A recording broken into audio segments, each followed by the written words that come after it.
आज रात मैं आपसे चाहता हूं कि आप मेरे साथ एक बहुत ही फैमिलियर वचन को खोलिए जो कि लिया गया है गलातियों अध्याय 6 और उसकी आयत 14। लिखा है, पर ऐसा ना हो कि मैं और किसी बात पर घमंड करूं, केवल हमारे प्रभु यीशु मसीह के क्रूस का, जिसके द्वारा संसार मेरी दृष्टि में और मैं संसार की दृष्टि में क्रूस पर चढ़ाया गया हूं। युद्ध के तुरंत बाद क्लिफ बैरिस और मैं एक साथ इकट्ठे हुए और उन्होंने वर्शिप लीड की और मैंने प्रचार किया। उसकी पत्नी और मेरी पत्नी और हम चारों इंग्लैंड गए। हम 1946 और 47 की सर्दियों तक वहीं पर रुके और लंदन पूरी तरह बर्बाद हो चुका था। और एक बात जो मुझे याद है वो ये है कि इस सारी तबाही और विनाश के बावजूद भी सेंट पॉल का चर्च अभी भी वैसे ही खड़ा था और इस चर्च के बिल्कुल ऊपर एक क्रूस थी।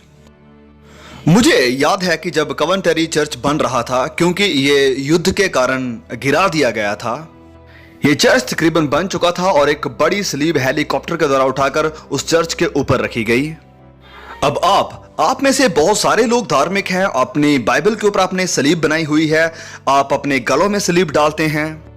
और मैं आपसे एक बात पूछना चाहता हूं कि इस सलीब का आपके जीवन में क्या मायना है? क्यों सारे प्रोटेस्टेंट और कैथोलिक गिरजाघरों में ये सलीबें हैं? यही एक बात है जिसके ऊपर हम सब सहमत होते हैं और वो है क्रूस। सारा मसीही समाज क्रूस पर सहमत है। क्यों प्रेरित पौलुस कहते हैं कि वह इस पर घमंड करते हैं, इस संसार की हर एक चीज से ज्यादा। पौलुस अपनी शिक्षा पर घमंड कर सकता था क्योंकि अपने समय का वह सबसे ज्यादा पढ़ा लिखा इंसान था।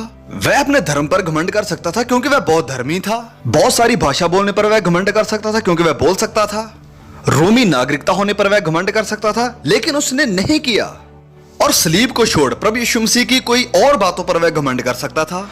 प्रभु यीशु का बहुत ही खास और चमत्कारी जन्म, कुंवारी से पैदा होना, कुंवारी मरियम से, और प्रभु यीशु की महान शिक्षाओं पर। आज भी कई एजुकेशनिस्ट कहते हैं कि प्रभु यीशु के जैसा कोई टीचर नहीं था और उसके बड़े समाज की सेवा के प्रति किए गए कार्य, गरीबों और जरूरतमंदों पर की गई उसकी दया, भूखों और बीमारों के लिए उसकी फिक्र, और उसका अद्भुत मुर्दों में से जिंदा होना, और उसके भविष्य की महिमा जब वह सारी दुनिया पर राज्य करेगा और उसका जब राज्य आने वाला है। पौलुस इन सब पर घमंड कर सकता था, लेकिन वह कहता है कि नहीं। वह कहता है कि मेरा घमंड सिर्फ सलीब है। वह कहता है कि खुदा ना करे मैं किसी और बात पर घमंड करूं सिवाय सलीब के। क्यों? मैं चाहता हूं कि कुछ पल के लिए रुकिए और सलीब के बारे में सोचिए।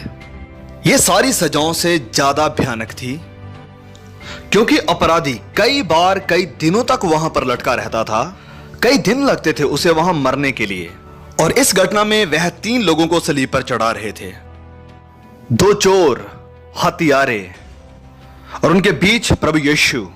सिपाही और बाकी गार्ड्स 2 अपराधियों को प्रभु यीशु मसीह के साथ लेकर आए थे और प्रभु यीशु की पीठ पर 39 कोड़े मारे गए थे।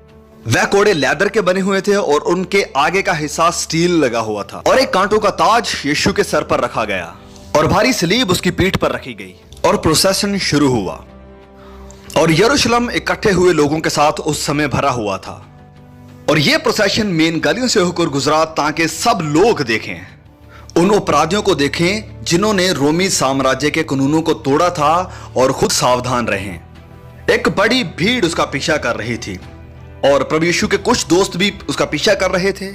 खून बहने के कारण यीशु कमजोर हुए और नीचे गिर गए। और साइमन ऑफ सिरेनी, एक अफ्रीकन, आया और उसने यीशु की सलीब उठाने में मदद की। सिपाहियों ने अपने काम के अनुसार प्रभु यीशु मसीह को सलीब पर चढ़ा दिया और उसके हाथों पर कील लगाए और उसके पांव में भी कील लगाए। और भीड़ वहां खड़ी शोर मचाती थी कि इसने दूसरों को बचाया है, अब अपने आप को नहीं बचा सकता। वह हंसते, ठट्ठा करते और उसका मजाक उड़ाते थे। नीचे आओ और एक और चमत्कार करो, वह कहते थे। लेकिन उसने ऐसा नहीं किया। वह वहां रुका रहा। आपको पता है वह क्यों रुका रहा? आपके कारण, क्योंकि उसने आपसे प्यार किया। क्योंकि आप देखिए, हम सिर्फ प्रभु यीशु में अपने गुनाहों की माफी पाते हैं। उस क्रूस के ऊपर वह हमारे गुनाहों को सह रहा था। लोग मुझे लिखते हैं, वह लगातार ये पूछते हैं कि क्या मेरे लिए कोई उम्मीद है? क्या यीशु मुझे बचा सकते हैं? वैश्याएं, शराबी, हत्यारे, झूठे, चोर, जो लोग नफरत से भरे हुए हैं, वह लोग जिनके दिलों में बहुत समय से कड़वाहट पैदा हुई है, वह कहते हैं कि क्या हमारे लिए कोई उम्मीद है। वह लोग जिन्होंने बहुत बुरे काम किए हैं, सबके सामने भी और अपने प्राइवेट जीवन में भी, क्या मेरे लिए कोई उम्मीद है। एक बार एक दूसरे देश के बिशप मेरे पास आए। ये आज से कुछ समय पहले की बात है। उसने कहा कि उसे विश्वास नहीं है कि वह बचाया गया है या नहीं। उसने कहा कि वह इंग्लैंड के बाइबल स्कूल में भी गया है। उसने कहा कि मैं कई सालों से बिशप भी हूं। उसने कहा कि अभी भी मेरे अंदर संदेह है कि मेरे गुनाह माफ हुए हैं या नहीं है, या मैं स्वर्ग में जाऊंगा कि नहीं। और अब मैं आपके पास आया हूं और मैं चाहता हूं कि आप मेरे साथ मेरे लिए दुआ करें। और मैंने बड़े साधारण तरीके के साथ उनके साथ बात की और एक बच्चे की नई उन्हें फिर से सुसमाचार सुनाया। और उनकी आंखों से आंसू बहना शुरू हो गए और वे अपने घुटनों पर आ गए और एक बहुत ही सिंपल दुआ उन्होंने की, जो मुझे यह दर्शाती है कि आप एक बड़ी पोजीशन में हो सकते हैं, आप एक चर्च में हो सकते हैं। मैं एक व्यक्ति को जानता हूं जो सेंट लुइस से है। एक बड़े चर्च का पास्टर था वह, और अपने ही प्रचार के दौरान वह मसीह में आया। उसने परमेश्वर को कभी नहीं जाना था और अचानक पवित्र आत्मा ने उसके साथ बात की। पॉल क्रूस पर घमंड करता है क्योंकि उद्धार का यही एकमात्र रास्ता है और कुछ नहीं बचाएगा। क्रूस ही सिर्फ एक रास्ता है। बाइबल बताती है कि एक और रास्ता है और बहुत से रास्ते हैं उद्धार के लिए। बहुत से टीचर आज ये सिखाते हैं, वह सही लगते हैं, लेकिन उनका अंत मौत में होता है। रास्ता सिर्फ एक ही है, क्रूस के द्वारा। और यही एक कारण है कि लोग स्लीप के बारे में बात नहीं करना चाहते हैं, वह इससे बचना चाहते हैं। हम यह सोचना चाहते हैं कि रास्ते बहुत हैं। लिखा है स्वर्ग के नीचे मनुष्यों में दूसरा कोई नाम नहीं दिया गया जिसके द्वारा हम उद्धार पा सकें। यीशु ने कहा, राह, सच्चाई और जीवन मैं हूं और बिना मेरे द्वारा कोई भी पिता के पास नहीं जा सकता है। मैंने ये नहीं कहा, प्रभु यीशु ने कहा। प्रभु यीशु ने कहा, जैसे मैं पहले भी बता चुका हूं, कि सकेत फाटक से प्रवेश करो, क्योंकि चौड़ा है वह फाटक और चालक है वह मार्ग जो विनाश को पहुंचाता है, और बहुत तेरे हैं जो उससे प्रवेश करते हैं। क्योंकि सकेत है वह फाटक और सकरा है वह मार्ग जो जीवन को पहुंचाता है, और थोड़े हैं जो उसे पाते हैं। ध्यान दीजिए, वह कहता है कि यह मुश्किल है, आसान नहीं है यीशु के पीछे चलना। आपको कीमत चुकानी पड़ेगी। वह कहता है कि अगर आप अपने आप का इनकार नहीं करते हो, सलीब नहीं उठाते हैं, मेरे चेले नहीं हो सकते। देखिए, हम कुछ सस्ता और आसान चाहते हैं।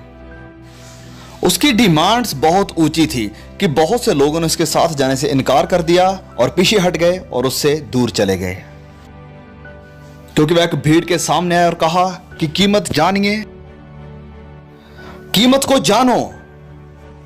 अगर आप मेरे पीछे चलते हैं तो मतलब कि मैं आपके जीवन का मालिक हूं।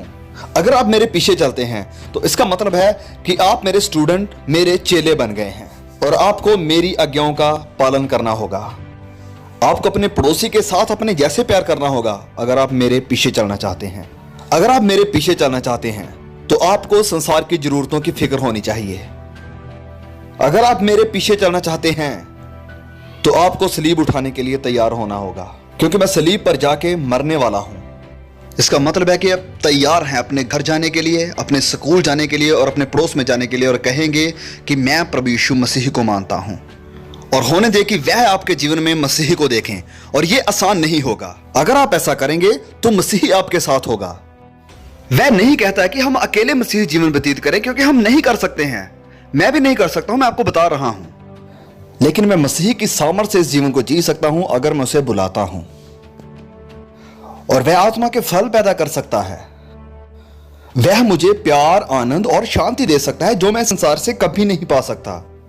अनंत जीवन का वह मुझे भरोसा दे सकता है। प्रभु हमें चेतावनी देते हैं कि हर कोई जो मुझे हे प्रभु कहता है वह परमेश्वर के राज्य में प्रवेश ना करेगा, वरन वही जो मेरे स्वर्गीय पिता की इच्छा को पूरा करता है। बहुत तेरे इस दिन कहेंगे कि हे प्रभु, हमने तेरे नाम पे प्रचार नहीं किया, और तेरे नाम से बहुत सी दुष्ट आत्माओं को नहीं निकाला, तेरे नाम से बहुत से अद्भुत काम नहीं किए। फिर वह कहता है कि मैं उनसे खुलकर कह दूंगा कि मैंने तुम्हें कभी नहीं जाना, मेरे पास से दूर चले जाओ, हे कुकर्म करने वालों।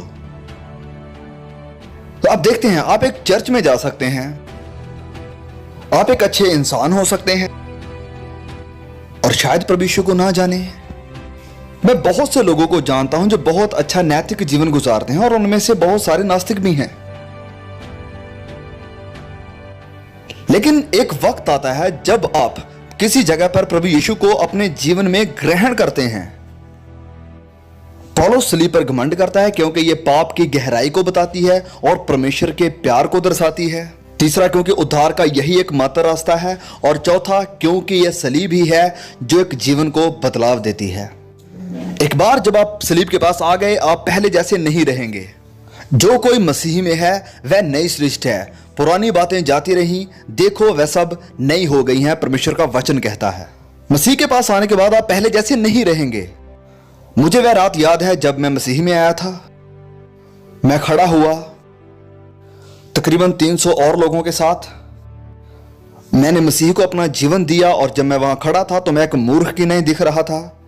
मैं घूमा और जब वापस जाने लगा तो वहां पर एक औरत खड़ी थी जो रो रही थी, लेकिन मुझे कोई रोना नहीं आया और ना ही मेरे अंदर कोई ऐसी भावना जागी। बस डर था, और डर था इतने सारे लोगों के सामने खड़े होने का।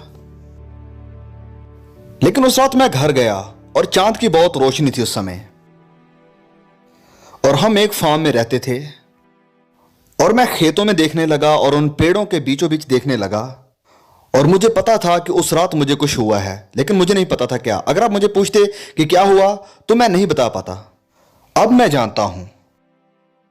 पहला कदम बहुत कमजोर था और मेरा विश्वास बहुत कम था और मेरे अंदर बहुत सारे डॉट्स थे।